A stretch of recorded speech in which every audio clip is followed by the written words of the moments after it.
एक तांत्रिक जो कि अपने तंत्र मंत्र सिद्धियों के द्वारा काफी चर्चित हो जाता है। वहां के इलाके के स्थायी लोग जो उसके यहाँ जाते थे तो वह तरह तरह का चमत्कार दिखाता था। चमत्कार दिखा करके लोगों को खूब ठगता था। लोग उसे सिद्ध पुरुष समझा करते थे, कोई कोई तो उसे भगवान तक मानने लगता है। वहीं की रहने वाली एक महिला, वह भी उस बाबा के चमत्कारों को देख करके उस बाबा का मुरीद हो जाती है। वह महिला उस तांत्रिक बाबा को दिलो जान से मानने लगती है। वह बाबा उस महिला से जो कुछ भी कहता था, जो कुछ भी डिमांड रखता था, वह महिला सहर्ष स्वीकार कर लेती थी। एक दिन वह महिला उस बाबा के पास जाती है। उसके बेटी को बच्चा पैदा नहीं हो रहा था। वह महिला उस बाबा के पास जब जाती है तो वह बाबा उस महिला की बेटी को झाड़ फूक करता है। कुछ दिन में उसके बेटी को एक बेटा पैदा हो जाता है। अब यह महिला उस बाबा का और मुरीद हो जाती है, अब और विश्वास करने लगती है इस तांत्रिक बाबा पर। धीरे धीरे कुछ दिन और व्यतीत होता है। इस महिला की एक बहू होती है, उसकी बहू को भी बच्चा नसीब नहीं हो रहा था, बच्चा पैदा नहीं हो रहा था। एक दिन यह महिला जबरदस्ती अपने बहू को लेकर के उस बाबा के पास जाती है। जब उस बाबा के पास जाती है तो वह बाबा इसकी बहू को खूबसूरती को देखता है, इसके बहू के सुंदर चेहरे को देखता है तो इसकी खूबसूरती को देख करके मोहित हो जाता है। अब यह तांत्रिक बाबा चाय में नशीली पदार्थ मिला करके इस सास बहू दोनों को चाय पीने के लिए देता है। दोनों महिलाएं चाय पीकर वहीं सो जाती हैं। इस बाबा की नीयत खराब हो जाती है। यह बाबा पारी पारी दोनों महिलाओं के साथ जो कुछ करता है, आप सब सुन करके हैरान रह जाएंगे। नमस्कार, प्रणाम। हम अजीत यादव शेरा भाई, हमारे इस चैनल में आप सबका स्वागत है। अगर आप लोग हमारे चैनल को सब्सक्राइब नहीं किए हैं तो प्लीज चैनल को सब्सक्राइब कर ले। हम उम्मीद भी करते हैं कि आप लोग इस कहानी को सुनेंगे तो हमारे चैनल को सब्सक्राइब जरूर करेंगे। अब यह कहानी शुरुआत होती है आंध्र प्रदेश से। यहीं के रहने वाले दूधनाथ जी, इनके पत्नी का नाम राजमती देवी होता है। इन दोनों दंपत्ति के बीच में एक बेटा और एक बेटी होती है। बेटा बड़ा होता है, बेटी छोटी होती है। बेटे का नाम सुशील कुमार होता है और बेटी का नाम कंचना होता है। दोनों बच्चे धीरे धीरे बड़े होते हैं, अपने ही इलाके में एक स्कूल में पढ़ते हैं।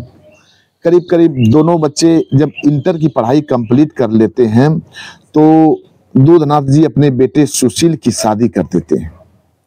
सुशील की शादी करते हैं एक साधना नामक लड़की से। साधना दुल्हन बनकर सुशील के घर में आती है। फिर एक साल बाद अपनी बेटी कंचना की शादी दूधनाथ कर देते हैं। कंचना भी अपने ससुराल चली जाती है। धीरे धीरे 5 साल का समय व्यतीत हो जाता है। दोनों की शादी हुई।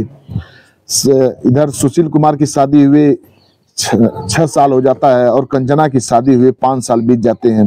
देखो, नसीब से दोनों को एक भी बच्चा नसीब नहीं होता है।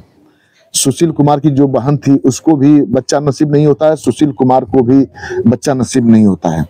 एक दिन सुशील कुमार की माँ राजमती देवी अपने बेटी को लेकर के इलाके में एक तांत्रिक बाबा के पास जाती हैं। वह तांत्रिक बाबा अपने तंत्र मंत्र सिद्धियों के द्वारा काफी प्रसिद्ध हो चुका था, काफी चर्चाओं में आ चुका था। जो कोई भी उसके तंत्र मंत्र सिद्धियों को देखता था, चमत्कार को देखता था, तो सभी लोग यही समझते थे कि बाबा सिद्ध पुरुष हैं।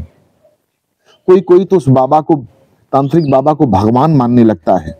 यह महिला भी उस बाबा के चमत्कार को देख करके उस बाबा का मुरीद हो जाती है।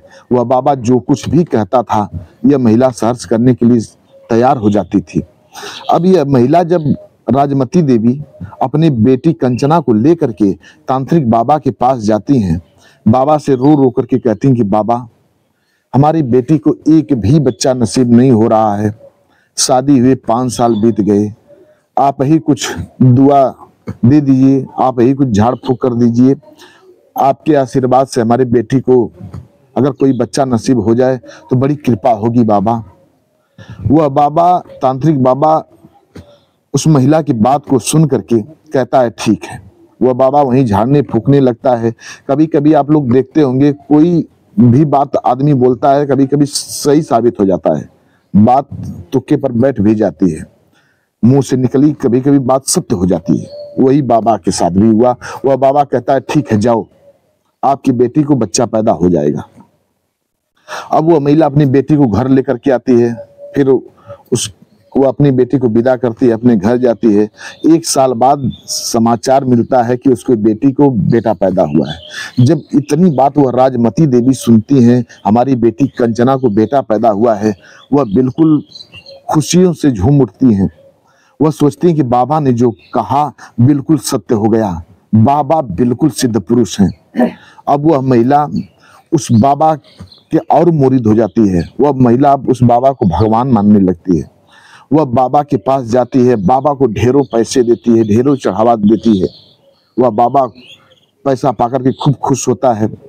अब धीरे धीरे कुछ दिन और व्यतीत होता है।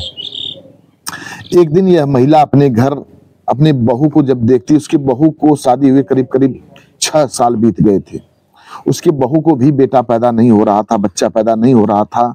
तब यह महिला अपने बहू से कहती है कि बहू, बाबा ने हमारी बेटी कंचना को देखे थे तो उसको बेटा पैदा हुआ, तुम भी चलो वहीं झाड़ फूक करवा देंगे, भूत अगर होगा या कुछ कोई ऊपरी साया होगा तो तुम भी ठीक हो जाओगे, तुम्हें भी बच्चा नसीब हो जाएगा।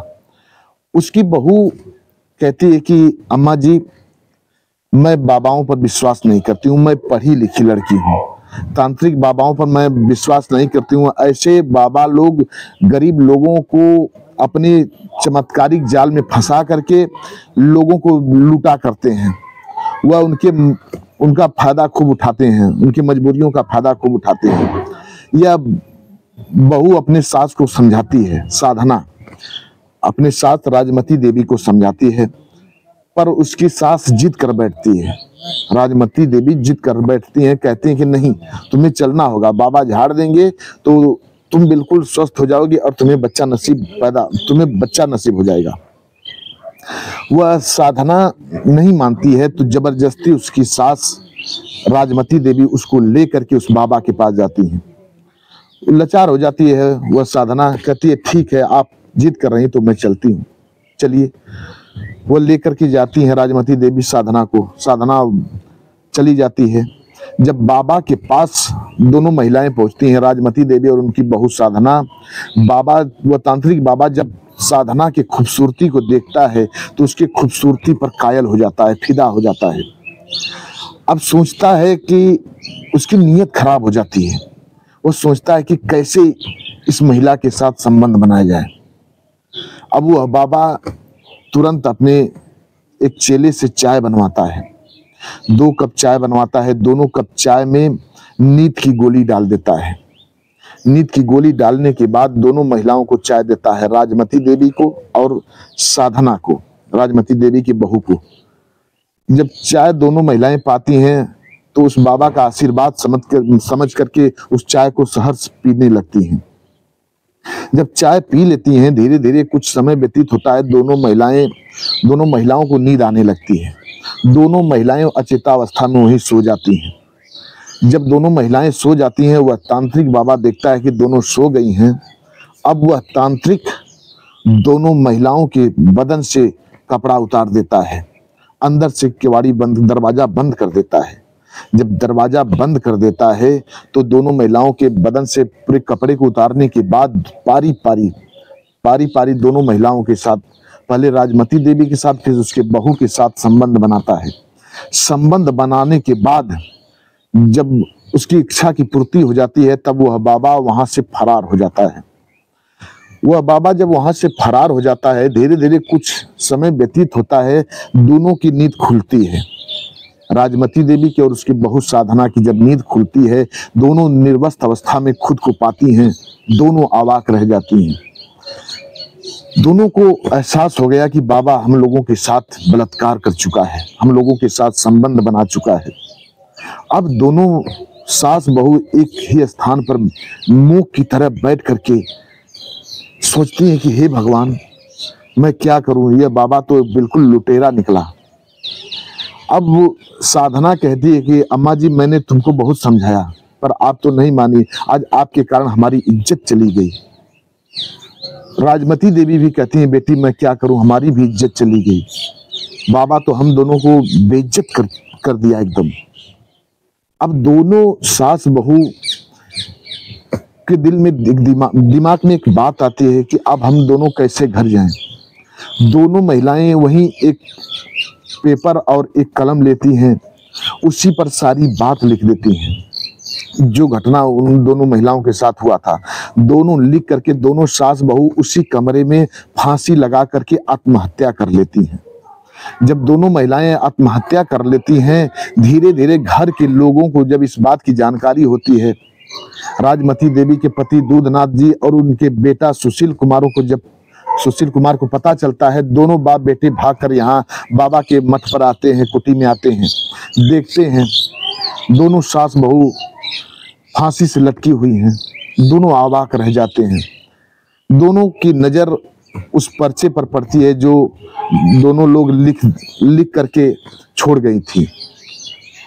अब उस पर्चे को जब लोग पढ़ते हैं तो लोग हैरान रह जाते हैं। अब दूधनाथ जी वहीं के नजदीकी थाने में जाते हैं, उस बाबा के प्रति FIR दर्ज कराते हैं। FIR जब दर्ज होता है तो पुलिस आती है, पुलिस दोनों के लाश को पोस्टमार्टम के लिए भेज देती है। पोस्टमार्टम कराने के बाद दोनों के लाश को उनके परिजनों को सौंप देती है और पुलिस इस बाबा की गिरफ्तारी में लग जाती है।